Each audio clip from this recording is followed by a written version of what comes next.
আজ জুমাতুল বিদা। জুমাতুল বিদা এজন্য বলা হয় কারণ বছরে যতগুলো জুমা আমরা আদায় করি তার মধ্যে সর্বোত্তম সর্বশ্রেষ্ঠ জুমা হলো মাহে রমাদানের জুমা। মাহে রমাদানের জুমার মূল্য, মাহে রমাদানের জুমার ইজ্জত, মাহে রমাদানের জুমার ওয়েট এটা এত বেশি কারণ এক তো রমাদান আর এক জুমা, এক জুমা পড়বো 70 জুমার সওয়াব পাবো। এটা জোরে বলবেন না সুবহানাল্লাহ? পড়বো কয় জুমা? এক। পাবো কয় জুমার সওয়াব? বরং 70 নয় 700, বরং 700 নয় 7 লক্ষ। সুবহানাল্লাহ। আর সেই রমাদানের শেষ জুমা হলো আজ। আজকের জুমা আমাদেরকে অনেকগুলো মেসেজ দিয়ে দেয়। যে প্রথম মেসেজ হচ্ছে জুমাতুল বিদা যখন আসে তখন জুমাতুল বিদা আমাদেরকে মেসেজ দেয় যে রমাদান বিদায় নিয়ে যাচ্ছে, রমাদান চলে যাচ্ছে। 30টা দিন আমাদের কাছ থেকে চোখের পলকে আজকে 27 চলে যাচ্ছে। এই 27টা দিন কোন দিকে যে চলে গেল, আমরা কি করতে পারলাম, কতটুকু আমাদের অর্জন হলো, সেহরি কি আমাদের পক্ষে সাক্ষী দেবে, ইফতার কি আমাদের পক্ষে কথা বলবে, তারাবি কি আমাদের সাথী হয়ে দাঁড়াবে, কোরআন কি আমাদের জন্য কিয়ামতের মাঠে সুপারিশ করবে, এই প্রত্যেকটা প্রশ্নের উত্তর খোঁজার দিন হলো জুমাতুল বিদা। সুবহানাল্লাহ।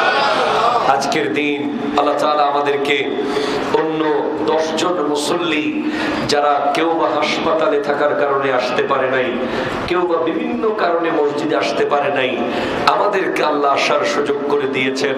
তাই একবার চিৎকার দিয়ে বলি আলহামদুলিল্লাহ। আজকে অনেকগুলো বিষয় নিয়ে কথা বলতে হবে। প্রথমত কথা বলতে হবে যে এই জুমার নামাজ আমাদের শেখালেন কে? একটু জোরে বলেন সুবহানাল্লাহ। এই জুমার নামাজ আমাদেরকে শেখালেন কে? আমি এই সফরে একটা মসজিদের সন্ধান পেয়েছি, যেই মসজিদের নাম হলো মসজিদে জুমা। সুবহানাল্লাহ। যেই মসজিদে রাসূল পাক সাল্লাল্লাহু আলাইহি ওয়াসাল্লাম সর্বপ্রথম জুমার নামাজ আদায় করেছেন। এবং এই সফরে আল্লাহ তাআলা আমাকে ওই জায়গায় যাওয়ার সুযোগ করে দিয়েছেন। যেহেতু আমি প্রত্যেক রমাদানে মক্কাতুল মুকাররমা আর মদিনাতুল মুনাওয়ারা সফরে যাই, তাই রোজা রেখে আমি কোনোবার সাহস করতে পারি নাই যে হেরা গুহায় উঠবো জমিন থেকে 2500 ফুট উপরে। সুবহানাল্লাহ। কিন্তু এইবার যেই জায়গায় প্রথম আয়াতে কারিমা নাজিল হয়েছে, রব্বুল আলামিন যেই জায়গায় সর্বপ্রথম আমার নবীর কাছে কোরআনের আয়াত নাজিল করেছেন, সেই 2500 ফুট উপরে হেরা গুহার উপরে উঠে সেখানে 2 রাকাত নফল নামাজ পড়ে সেখানে সেহরি গ্রহণ করার সুযোগ এবার হয়েছে। আপনাদের সবার জন্য দোয়া হয়েছে। আপনাদেরকে বুঝতে হবে এই প্রত্যেকটা জায়গার মূল্য কি। আপনি না গেলে বুঝবেন না। এরপরে আরেকটা জায়গায় যাব যাব কেউ চিনে না, যাব যাব কেউ চিনে না। শেষ পর্যন্ত আমি আমার নবীর রওজার পাশে দাঁড়িয়ে ইফতার সামনে নিয়ে বলছি, ইয়া রাসূলুল্লাহ, গারে সিজদা কি দেখার সুযোগ আমার হবে না, যেই পাহাড়ের ভিতরে গিয়ে আমার দয়াল নবী 3 দিন সিজদা করেছিলেন, 3 দিন পর্যন্ত সিজদায় ছিলেন উম্মতের গুনাহ মাফ করানোর জন্য। সিদ্দিক আকবর খুঁজতে খুঁজতে নবীজিকে খুঁজে পায় না, ফারুক আজম খুঁজতে খুঁজতে নবীজিকে খুঁজে পায় না, উসমান জুন্নুরাইন খুঁজতে খুঁজতে নবীজিকে খুঁজে পায় না। সর্বশেষ খুঁজতে খুঁজতে এক রাখালকে জিজ্ঞেস করে, ও ভাই, এই রাস্তা দিয়ে এই পাহাড় দিয়ে এমন একজন জাতকে কি দেখেছো, এমন একজন হাস্তিকে কি দেখেছো? তখন রাখাল বলছে, হ্যাঁ, এরকম সুন্দর এরকম নুরানি চেহারাওয়ালা একজনকে দেখেছি, যিনি এই পাহাড় দিয়ে উঠেছেন। উনি ওঠার পর থেকে আমাদের এই পাহাড়ের চারপাশে যত ছাগল, ভেড়া, দুব্বা আছে, ওরা কেউ আর কোনো ঘাস খাচ্ছে না, কোনো খাবার খাচ্ছে না, সবাই শুধু ওই দিকে তাকিয়ে আছে। আরো জোরে বলেন সুবহানাল্লাহ। তখন সিদ্দিক আকবর গেলেন আমার নবীর কাছে, ইয়া রাসূলুল্লাহ আপনি মাথা তুলেন, ইয়া রাসূলুল্লাহ আপনি উঠে যান। ফারুক আজম গিয়ে বলে, ইয়া রাসূলুল্লাহ আপনি উঠে যান। আমার নবী উঠে না, আমার নবী সিজদা অবনত অবস্থায় রব্বি হাবলি উম্মতি, রব্বি হাবলি উম্মতি বলছে আর বলছে। উম্মতকে মাফ করিয়ে নেবেই আজ, উম্মতের গুনাহ মাফ করিয়ে ছাড়বেই আজ। তখন সাইয়্যিদা তাইয়্যিবা তাহেরা জাহেদা আবেদা রাকিআ সাজেদা জান্নাতি রমণীদের সরদারিনী হযরতে ফাতিমাতুজ জাহরা রাদিয়াল্লাহু তাআলা আনহা গিয়ে আমার নবীজিকে বলেন, ইয়া রাসূলুল্লাহ আপনি উঠে যান, আপনার দ্বীনের জন্য আমার হাসান ও হুসাইনকে কুরবান করে দেব ইয়া রাসূলুল্লাহ। তখন আমার নবী সিজদা থেকে উঠেছেন, সেই গাড়ে সিজদায় আল্লাহ পাক আমাকে নিয়েছেন। সেখানে আপনারা যদি কোনোদিন আল্লাহ তৌফিক দেয়, আপনারা গেলে দেখবেন সেই পাহাড়ে মেশক আম্বরের খুশবু আসতেছে। ওখানে কেউ আতর ছিটানোর সুযোগ নাই, কেউ সেখানে সুগন্ধি দেওয়ার সুযোগ নেই। সরকারের কঠোরতা, সৌদি আরব এইসব বিষয়কে গ্রহণ করে না। কিন্তু কেউ আতর না ছিটালেও, কেউ খুশবু না দিলেও, ওই পাহাড়ের ভিতরে যখন গেলাম এমন এক খুশবু আসতেছে, এমন এক নুরানি ঘ্রাণ আসতেছিল, যেই ঘ্রাণ পৃথিবীর কোনো দোকানে আপনি কিনতে পাবেন না। এটা আমার নবী 1450 বছর আগে কপাল মোবারক লাগিয়েছিলেন, সেই কপাল মোবারকের খুশবু এখনো আসতেছে। বলেন সুবহানাল্লাহ। এরপরে উহুদের কবরস্থানে যখন গেলাম, অন্যান্যবার কবরস্থান জিয়ারত করে চলে আসি, এইবার উহুদ সম্পর্কে আরো কিছু জিনিস জানলাম। আমরা কিতাবে যা পড়ি তা সেখানে গিয়ে বরাবর পেলাম। উহুদ পাহাড় আগে জানতাম ছোট্ট একটা পাহাড়, আমাদেরকে দেখানো হয়েছে এই পাহাড়টা উহুদ, কিন্তু এবার ডিটেইলস জানলাম সেই উহুদ পাহাড় 7 কিলোমিটার লম্বা, 5 কিলোমিটার প্রস্থ। সেই উহুদের কবরস্থানে আগে জেনেছি শুধু হযরতে আমির হামজা আছেন, এবার জানলাম যে 59 জন সাহাবীর মাজার সেই উহুদের ভিতরে আছে। 70 জন সাহাবী যারা উহুদে শহীদ হয়েছেন, তাদের মধ্যে 11 জনের কবর শরীফ, মাজার শরীফ হচ্ছে জান্নাতুল বাকিতে, আর 59 জনের কবর মাজার শরীফ হচ্ছে ওই উহুদের কবরস্থানের ভিতরে, যেখানে আরো একজন জগৎ বিখ্যাত সাহাবা আছে হযরতে হানজালা রাদিয়াল্লাহু তাআলা, যার গোসল স্বয়ং ফেরেশতারা দিয়েছে। এবং সেই উহুদ পাহাড়ের অপোজিটে এমন এক গর্তের সন্ধান পেয়েছি, এমন এক গুহার সন্ধান পেয়েছি। উহুদ যুদ্ধের দিন ফেরেশতারা আমার নবীকে উড়িয়ে নিয়ে, জিবরিল আমিন আমার নবীকে তুলে নিয়ে যখন ওই কাফেররা আমার নবীর দন্দান মোবারক শহীদ করে দিয়েছে, তখন ফেরেশতারা আমার নবীকে নিয়ে যেই গর্তের মধ্যে আরাম করতে নিয়ে গিয়েছিলেন, সেই গর্তটা, সেই গুহাটার মধ্যে যাওয়ার সুযোগ হয়েছে। এবং সেখানে একটি মসজিদ আছে, মসজিদে খাসসা, যেই মসজিদে আমার নবীজি 2 রাকাত নামাজ পড়েছিলেন। আমি ফকির সেই মসজিদে এশার নামাজের ইমামতি করার সুযোগ পেয়েছি, আপনাদের জন্য দোয়া করার সুযোগ হয়েছে। এই সব কিছু যে নবী আছে, আল্লাহ আছে, নবীর শান, আল্লাহর শান, আল্লাহর শান, নবীর শান, ইসলাম, কোরআন, ঈদ, রমাদান, ঈমান, এসব কিছু আরব থেকে বাংলায় কিভাবে আসলো, আরব থেকে সেই ইসলাম বাংলায় ঢুকলো কিভাবে, কিভাবে ভারতে আসলো, কিভাবে আমরা জানলাম যে নবীজির যুদ্ধের কথাগুলো, কিভাবে আমরা জানলাম নবীজির হিজরতের কথাগুলো, কিভাবে আমরা জানলাম যে মসজিদে কোবার কথা, কিভাবে আমরা জানলাম মসজিদে আকসার কথা, কিভাবে আমরা জানলাম মসজিদ হারামের কথা, কিভাবে আমরা জানলাম মসজিদ নববীর কথা, কিভাবে আমরা জানলাম কোরআনের আয়াত, কিভাবে আমরা জানলাম মাহে রমাদান। একটা উত্তর দিতে হবে, না হলে বেওয়াফাই হয়ে যাবে। সেই আরবের ইসলাম, সেই মদিনার ইসলাম ভারতে প্রবেশ করেছে যার মাধ্যমে, তার নাম হলো খাজায়ে খাজগান, আতায়ে রসুল, নায়েবে মুস্তাফা, মাইনুল মিল্লাতে ওয়াদ্দিন, খাজা মাইনুদ্দিন হাসান সঞ্জেরি সুম্মা আজমেরি। চিৎকার দিয়ে বলেন ঠিক কিনা? আরো জোরে বলেন ঠিক কিনা? বলে সেই খাজাকে যে ভুয়া বলবে, আপনারা ফতোয়া দেন তার RS-BS কি ঠিক থাকতে পারে? তার বংশ পরম্পরা কি আসলেই ইসলামী হতে পারে? খাজাকে ভুয়া, এতেকাফে গিয়ে মানুষকে তালিম দিচ্ছে, মুখে মুখে বলাচ্ছে, মানুষ বলতে চাচ্ছে না। কত বড় জালিম হলে, কত বড় গোস্তাগে রসুল হলে! এটা কোন মঈনুদ্দিন চিশতি যিনি নজিবুত তরফাইন সৈয়দ, যিনি বাবা এবং মা দুই দিক থেকে হাসানি হুসাইনি। কি দরকার ছিল ওনার? কি দরকার ছিল? উনি যখন আসতেছিলেন ভারতে, তখন তো এমিরাটস ছিল না, এয়ার আরাবিয়া ছিল না, ওমান এয়ার ছিল না, বোয়িং 777 বাংলাদেশ বিমান ছিল না, সৌদি এয়ারলাইন্স ছিল না।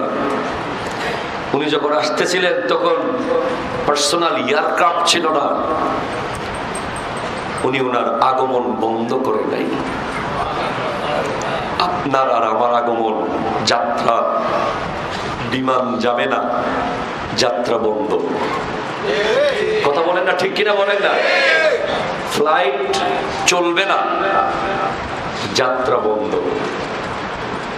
হেলিকপ্টার যাচ্ছে না, প্রোগ্রাম বন্ধ। গাড়ি চলছে না, মাহফিল বন্ধ। কথা বলেন ঠিক কিনা? আর খাজা মাইনুদ্দিন চিশতি আজমেরি, আল্লাহু আকবার, কোথায় ইরানের সিস্তান, কোথায় মদিনাতুল মুনাওয়ারা এসেছিলেন আমার নবীর কাছে থেকে যাবেন। ইয়া রাসূলুল্লাহ, আমি আর যাব না, আমি আপনার কদমে থেকে যাব আজীবন, এখানেই শেষ করব বাকি জীবন। আমার নবী বলেন, তুমি যদি না যাও, আমার হিন্দুস্তানের উম্মতদেরকে ইসলাম কে শেখাবে? তোমাকে তো যেতে হবে। ইয়া রাসূলুল্লাহ, কিভাবে যাব? যেইভাবে হোক তোমাকে যেতেই হবে। সেই নবীজির আদেশ নিয়ে 2500 কিলোমিটার পথ যিনি পায়ে হেঁটে হেঁটে এই ভারতে আসলেন, 2500 কিলোমিটার, 250 না, 2500। পায়ের তলার কি অবস্থা হয়েছে, পায়ের নখের কি অবস্থা হয়েছে, কে খাবার দিয়েছে, কে পানি খাওয়াইছে। আসতে আসতে এখানে আসার পরে একটু যে বিশ্রাম নেবে, ভারতে আসার পর সেই জায়গাটুকু পর্যন্ত পিতৃরাজ দেয় নাই। একটু যে উজু করবে, সেই পানি পর্যন্ত দেয় নাই। একটু যে পানি পান করবে, সেই পানি পর্যন্ত যার বন্ধ করে দিয়েছে। এরপরেও মুস্কি হেসে হেসে, মোহাব্বত দেখিয়ে দেখিয়ে, প্রেম বিতরণ করে করে যে খাজা মঈনুদ্দিন চিশতি রহমতুল্লাহ আলাইহি আজ ভারতের মুসলমানকে ধুতি ছেড়ে ইসলামী লেবাস পরিয়েছে। ঠিক কিনা? জোরে কথা বলেন না। তার ব্যাপারে কথা বলার আগে যারা ভাবে না, আমরা নিশ্চিত ভাবে বলতে পারি তারা পিতৃরাজের বংশধর। কথা কোন ঠিক কিনা বলেন? তারা গৌর গোবিন্দের বংশধর। মনে রাখতে হবে, মান আদালি ওয়ালিয়ান ফাকাদ আযানতুহু বিল হারবি। যারা আমার, আল্লাহ বলছেন, যারা আমার কোন ওলির সাথে বিদ্বেষ রাখে তারা আমাকে যুদ্ধের মাঠে ডাকছে। তাদের সাথে যুদ্ধ করব স্বয়ং আমি আল্লাহ। তাদেরকে আমরা সাবধান করছি। মনে রাখবেন, ভণ্ডামির বিরুদ্ধে আমরাও, ঠিক কিনা কথা বলেন না? কোন ভণ্ডকে আশ্রয় প্রশ্রয় দেওয়ার সুযোগ আমাদের কাছেও নাই, আমরা স্পষ্ট করেছি। কিন্তু আপনি খাজা বাবা ভুয়া বলছেন, আপনি জানেন, পুরো পৃথিবী জানে খাজা মানে কাকে বোঝানো হয়, ঠিক কিনা কথা বলেন? খাজার নামটা কার জন্য ফিক্স? যদি আপনি অন্য কোনো ব্যক্তিকে ইন্ডিকেট করেন তার নাম ধরে বলার দরকার ছিল, ঠিক কিনা বলেন? আর আপনি যদি খাজা মাইনুদ্দিন চিশতি রহমতুল্লাহ আলাইহিকে ইন্ডিকেট না করে বলেন তাহলে আপনার সম্মানের সাথে বলার দরকার ছিল আমি ওই আসিমুস শান মাইনুদ্দিন চিশতি রহমতুল্লাহ আলাইহিকে বোঝাচ্ছি না। আপনি তো জানেন না খাজা মাইনুদ্দিন চিশতি রহমতুল্লাহ আলাইহি শুধু একজন ওলি নন, উনি জগৎ বিখ্যাত একজন আলেম, ঠিক কিনা কথা বলেন? আমি আপনাদেরকে জুমার বয়ানের মধ্যে জানিয়ে দিয়েছিলাম উনি হুসামউদ্দিন বুখারীর কাছে হাদিসের দরস নিয়েছেন, উনি আব্দুল্লাহ সামরকন্দির কাছে তাফসীরের দরস নিয়েছেন, উনি 20 বছর উসমান হারওয়ানির কাছে এসে তরিকতের দরস নিয়েছেন। উনি এমন এক জাতে পাক যিনি শুধু আলেম নন, যিনি শুধু মুহাদ্দিস নন, তিনি মুফতি, তিনি মুফাসসির, তিনি ওলি, তিনি এমন জাত যার চেহারার দিকে তাকালেই হিন্দুরা মুসলমান হয়ে যেত। জোরে বলেন। যার ইন্তেকালের পরে আপনি বলতেছেন ভুয়া আর আল্লাহ বলতেছেন আমার বন্ধু। একটু জোরে বলেন সুবহানাল্লাহ। আপনি কত বড় জালেম! আপনার মুখ দিয়ে ভুয়া বের হইছে আর ওনার ইন্তেকালের পর ওনার কপালে লেখা উঠে গেছে হাজা হাবিবুল্লাহ মাতা ফি হুব্বিল্লাহ। ইনি ওই মঈনুদ্দিন চিশতি যিনি আল্লাহর হাবিব, যিনি ইন্তেকাল করেছেন আল্লাহর প্রেমের উপরে। জোরে বলেন সুবহানাল্লাহ। আল্লাহ তাআলা আমাদেরকে এমন ওলিদের সম্মান করার তৌফিক দান করুন। ওই আল্লাহদের শানে বেয়াদবি থেকে মুক্ত থাকার তৌফিক দান করুন। আল্লাহ আমাদেরকে সে আদব দান করুক। মনে রাখবেন, আদব যার নাই তার কাছে ঈমানও নাই, ঠিক কি কথা কোন ঠিক কিনা বলে? বা আদব বা নসিব, বে আদব বে নসিব। আজ জুমাতুল বিদা পেয়েছো কার মাধ্যমে? আজ রমাদান চিনিয়েছে কে? আজ সেহরি তোমাকে কে খাওয়ানো শেখাইছে? আজ ইফতার তোমাকে কে করা শিখাইছে? আজ তারাবি তোমাকে কে পড়া শিখাইছে?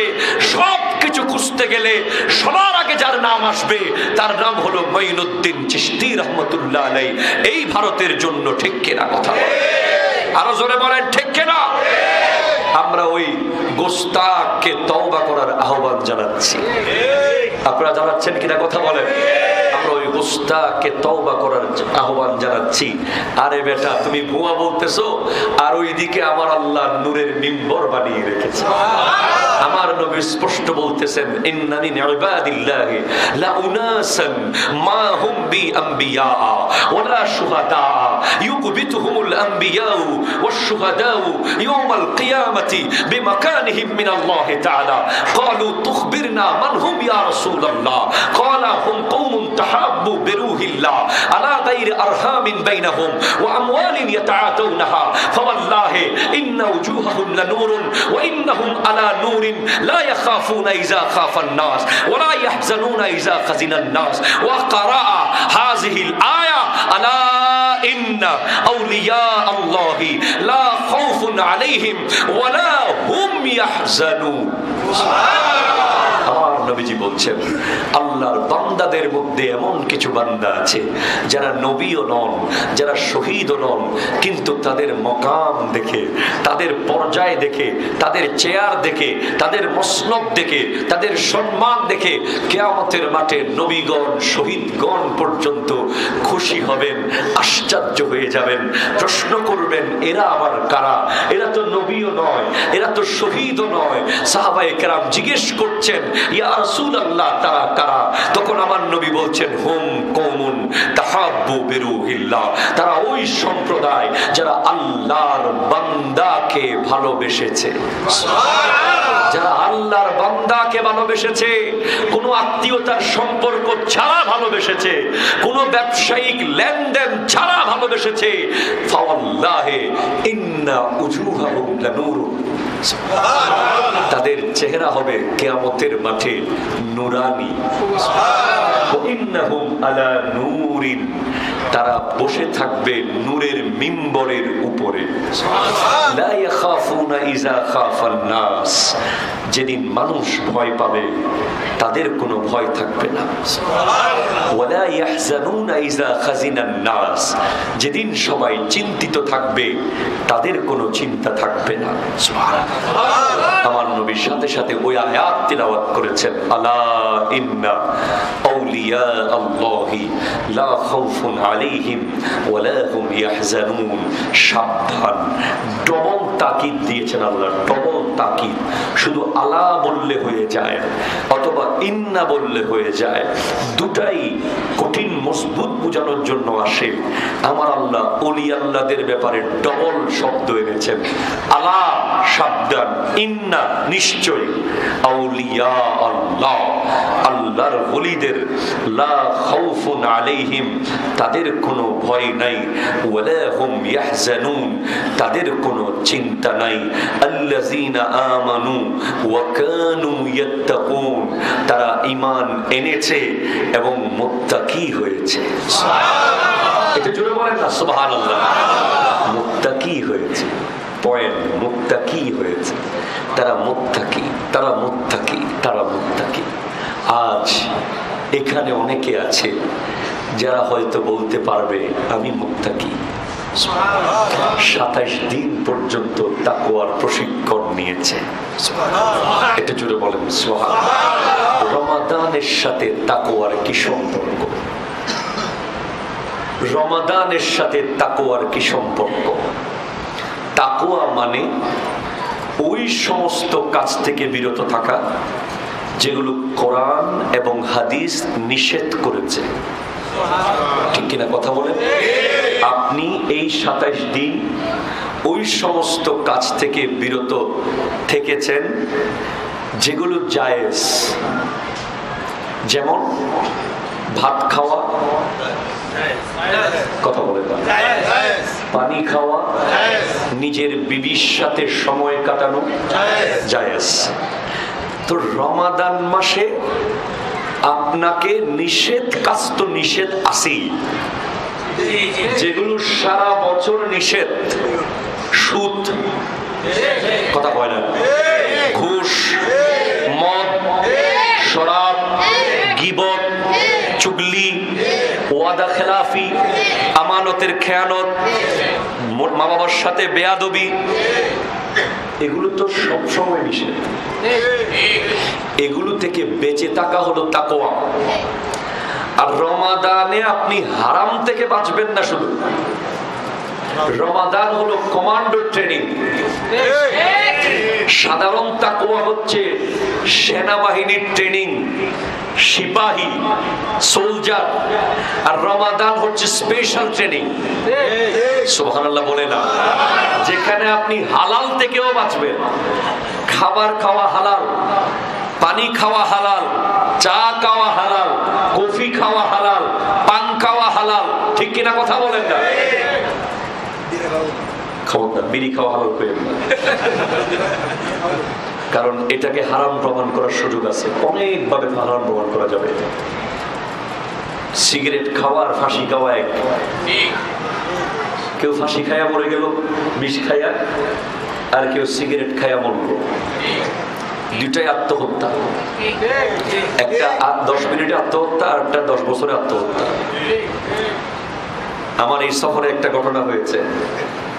এক ড্রাইভার আমাকে দোয়াদমি থেকে, দোয়াদমি এটা হচ্ছে রিয়াদ থেকে 400 কিলো দূরে, ওখান থেকে আমাকে রিয়াদ আনতেছে গাড়িতে করে।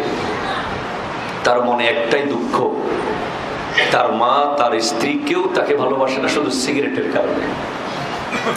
27 বছর ধরে সে সিগারেট খায়। আমি একটা ট্রাই করলাম, আমি চিন্তাও করতে পারি না যে সে হেদায়েত হয়ে যাবে।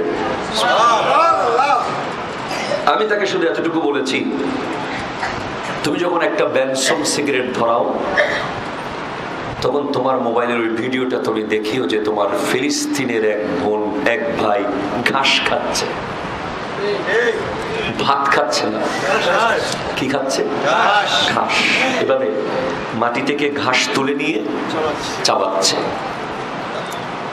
তুমি যখন সিগারেট ধরাবা তখন তোমার মাথায় আনবা যে ফিলিস্তিনের এক শিশু বলছে আমি এখন মরতে চাই। তাকে জিজ্ঞেস করা হলো কেন? সে বলছে শুনেছি জান্নাতে অনেক খানা আছে, আমি আর কতদিন না খেয়ে থাকবো, তাই আমি মরবো, আমি শহীদ হব, আমি জান্নাতে যাব, আমি খাবার পাবো। তুমি যখন সিগারেট ধরাবে, যেভাবে তোমার উন্নতি, সে বলছে হুজুর কোনো মতে উন্নতি হয় না, যত চেষ্টা করি কোনোভাবেই কোনো লাভ হচ্ছে না। আমি বলছি খাবার অপচয়। এক সাহাবী আমার নবীর কাছে এসে বলে ইয়া রাসূলুল্লাহ, আমার সম্পদ এত বেশি হয়ে গেছে আমি হিসেব রাখতে পারতেছি না। তখন আমার নবী তাকে বলে তুমি উটের উপরে বসে খানা খাইছে, কিছুদিন পরে এসে বলে ইয়া রাসূলুল্লাহ আমার সম্পদ আরো বেড়ে গেছে। বলে তুমি উটের উপরে বসে খাও নাই? বলে খাইছি। তো খাবার নিচে পড়ে নাই? পড়ছে ইয়া রাসূলুল্লাহ। আমি আবার নেমে নেমে কুড়াই নিছি। বলে আমি তো তোমাকে উটের উপরে বসতে বলছি যাতে খানা নিচে পড়ে তুমি না নাও আর তোমার সম্পদ কমে যায়, কিন্তু দেখি তুমি নিচের থেকে যখন কুড়াইয়া নিছো উঠ থেকে নেমে নেমে, মানুষ নিজের বাসনের পাশে পড়া খাবার নেয় না, আর তুমি উঠ থেকে নেমে খাবার তুলে নিয়েছো, তোমার সম্পদ তো আরো বাড়বেই। আমি তাকে বললাম তুমি সিগারেট খাওয়া মানে তুমি এক প্লেট ভাত ফেলে দাও। ধরো 20 টাকা দিয়ে একটা আধা কেজি চাউল পাওয়া যাবে বা 1 পোয়া। এই চাউল ফেলে দেওয়া মাটিতে, নদীতে ফেলে দেওয়া, রাস্তায় ফেলে দেওয়া, যে কথা একটা সিগারেট খাওয়া সেই কথা। ঠিক কিনা কথা বলেন? এইভাবে তাকে আমি বুঝিয়েছি। খুব ইমোশনালি সে হয়ে গেছে, তার চোখে পানি আসা শুরু করেছে। এক পর্যায়ে সে চলন্ত গাড়ি থেকে সিগারেটের প্যাকেট আর ম্যাচ দিয়াশলাই সহ ফেলে দিয়েছে মরুভূমিতে, এবং সে সেদিন তওবা করেছে আর কোনোদিন খাবে না। আপনারাও যারা এই রমাদান মাসে সিগারেট খেতে পারেন নাই, তো সুবে সাদিক থেকে সন্ধ্যা পর্যন্ত সিগারেট খাইতে পারছেন? যারা খায় তারা কি পারছে? পারে নাই। সুতরাং রাইতে খাইছে, দিনের বেলা তো মিনিমাম 1 প্যাকেট খাইতো, এটার থেকে তো বিরত ছিল। তাহলে রমাদান হচ্ছে হালাল জিনিস থেকে দূরে থাকা। একটু জোরে বলেন না। তো যেই ব্যক্তি হালাল ভাত না খেয়ে থাকছে আল্লাহর ভয়ে, সুবহানাল্লাহ বলবেন না? যে ব্যক্তি হালাল পানি না খেয়ে থাকছে আল্লাহর ভয়ে, যে ব্যক্তি হালাল স্ত্রীর কাছে যায় নাই আল্লাহর ভয়ে, যে ব্যক্তি হালাল চা খায় নাই আল্লাহর ভয়ে, যে ব্যক্তি হালাল কফি খায় নাই আল্লাহর ভয়ে, যে ব্যক্তির প্রতিদিন সুবে সাদিক থেকে সন্ধ্যা পর্যন্ত পান না খাইলে মাথা ঘুরাইতো, সেও এই সময়টাতে পান খায় নাই আল্লাহর ভয়ে। তাহলে হালাল জিনিস যদি আমরা ছেড়ে দিতে পারি আল্লাহর ভয়ে, হারাম তো অবশ্যই ছাড়তে পারবো। ঠিক কিনা কথা বলেন? হাত তুলে বলেন ঠিক কিনা? এটাই হলো রমাদানের শিক্ষা। সুবহানাল্লাহ, এটাই হলো তাকওয়া। হযরতে আবু হুরায়রা রাদিয়াল্লাহু তাআলা আমার নবীকে জিজ্ঞেস করে ইয়া রাসূলুল্লাহ তাকওয়া কি? তখন আমার নবী বলেন তুমি কি কোনো কাঁটাযুক্ত রাস্তা দিয়ে হেঁটেছো? বলে হেঁটেছি ইয়া রাসূলুল্লাহ। কিভাবে হেঁটেছো? আমি আমার কাপড় তুলে কাঁটার মধ্যে না লাগে মতো দেখে দেখে হেঁটেছি। তো আমার নবী বলছেন সেটাই হলো তাকওয়া। তোমার গোটা জিন্দেগিতে যেই জায়গায় গুনাহ আছে ওটাকে তুমি কাঁটা মনে করবে, ওই কাঁটা যেন না ফুটো, তুমি সেইভাবে হাঁটতে হাঁটতে তুমি কবর পর্যন্ত চলে যাবে। এটার নাম হলো তাকওয়া। চলে গেছে তাকওয়ার প্র্যাকটিস। জানি না কে কতটুকু প্র্যাকটিস করতে পেরেছেন, কে কতটুকু প্রশিক্ষণ নিতে পেরেছেন। আল্লাহ পাক আজকে জুমাতুল বিদায় আমাদেরকে শপথ করার তৌফিক দান করুক, আমরা তারাবি শেষ হয়ে যায় নাই, খতম শেষ হয়েছে। আমাদের অনেকেই গতকাল তারাবির মোনাজাত করার পরে, বা কেউ 15 দিনে শেষ করেছে কোন মসজিদে, কেউ 20 দিনে শেষ করেছে, মনে করছে তারাবি বোধহয় শেষ। তারাবি শেষ না। এরপরে আজকে সিদ্ধান্ত নিয়ে যাবেন, শপথ করে যাবেন, এই রমাদানের পরে মসজিদের মধ্যে মাইকিং করতে হয়। একটি হারানো বিজ্ঞপ্তি, 500 মুসল্লি হারাই গেছে। কথা কনা ঠিক কিনা জোরে বলেন। এই মাইকিং যেন করতে না হয়, সোশ্যাল মিডিয়ায় এই লেখা যেন না আসে। এই 1 মাস যে প্র্যাকটিস করেছেন, আগামী 1 বছর রমাদান পর্যন্ত সেই প্র্যাকটিস থেকে বের না হওয়াই হলো রমাদানের উদ্দেশ্য। জোরে বলেন সুবহানাল্লাহ। আমরা বড় সৌভাগ্যবান যে তাহেরিয়া জামে মসজিদ, এটা আর সাধারণ কোনো মসজিদ, নরমাল কোনো মসজিদ, গ্রামের কোনো মসজিদ, সমস্ত মসজিদ বড়, সমস্ত মসজিদ দামি, সমস্ত মসজিদ সম্মানিত। কিন্তু কিছু আছে কেন্দ্রীয় মসজিদ, কিছু আছে গ্রামের মসজিদ। আমাদের তাহেরিয়া মসজিদের সুনাম এখন বাংলাদেশের ভিতরে আর নাই। আমি সারা বিশ্বের যার সাথে দেখা হয়েছে, যেখানে যেখানে গিয়েছি, সেখানে মানুষের মুখে শুনেছি যে তাহেরিয়া জামে মসজিদের কথা। তাদের আশা, তারা এই দেশে যখন আসবে প্রবাস থেকে, এই মসজিদে একটা জুমা পড়তে আসবে। আপনাদের দোয়ায়, আপনাদের চেষ্টায়, আপনাদের বদান্যতায় আজ 10,000 স্কয়ার ফিটের এক শেডের মধ্যে আমরা নামাজ পড়ছি। আপনাদের সামনে আপনারা দেখতে পাচ্ছেন পিলার উঠে যাচ্ছে। এটা জোরে বলবেন না সুবহানাল্লাহ।